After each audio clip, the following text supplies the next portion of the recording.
ഈ ഒരു ചാറുണ്ടെങ്കിൽ നമുക്ക് ഒരു കിണ്ണം ചോറുണ്ണാൻ വേറെ ഒന്നും വേണ്ട. 2 പപ്പടമോ അല്ലെങ്കിൽ ഒരു നങ്കിമീൻ വറുത്തതോ ഉണ്ടെങ്കിൽ നമുക്ക് ഒരു കിണ്ണം ചോറ് നമുക്ക് സുഖമായി കഴിക്കാൻ പറ്റും. അല്ലെങ്കിൽ കുറച്ച് ചമ്മന്തി ആയാലും മതി. അതാണ് നമ്മുടെ പാലക്കാടിൻ്റെ സ്വന്തം മുളക് വറുത്ത പുളി. അപ്പോൾ നമുക്കതെങ്ങനെ ഉണ്ടാക്കാമെന്ന് നോക്കാം. അതിനായി ഒരു ചീൻചട്ടിയിൽ വെളിച്ചെണ്ണ ചൂടാക്കി അതിലേക്ക് കടുകും ഉലുവയും പൊട്ടിച്ച് അതിലേക്ക് വറ്റൽ മുളകും എരിവിന് ആവശ്യമുള്ള പച്ചമുളകും കുറച്ച് ചെറിയുള്ളി നന്നായി ചെറുതായി അരിഞ്ഞതും ഇട്ട് നന്നായി വഴറ്റുക. അതിൻ്റെ കൂടെ കറിവേപ്പിലയും ഇടുക.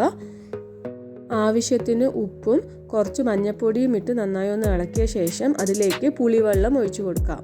എന്നിട്ട് നമ്മുടെ ചാറിന് ആവശ്യമുള്ള പച്ചവെള്ളവും കൂടി ഒഴിച്ചിട്ട് നന്നായി തിളപ്പിക്കാം.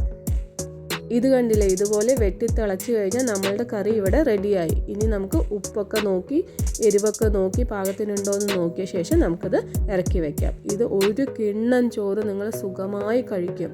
അപ്പോൾ ഞാനിവിടെ ചോറും പപ്പടവും അച്ചാറും 2 വറുത്ത മുളകുമാണ് ഇവിടെ എടുക്കുന്നത്. നിങ്ങളുടെ കൂടെ നങ്കിമീനും കൂടി ഉണ്ടെങ്കിൽ ഇത് കുശാലായിരിക്കും. അപ്പോൾ നിങ്ങളും ഇതുപോലെ ഉണ്ടാക്കി നോക്കി ഫീഡ്ബാക്ക് അറിയിക്കാൻ മറക്കരുത്. Thank you so much.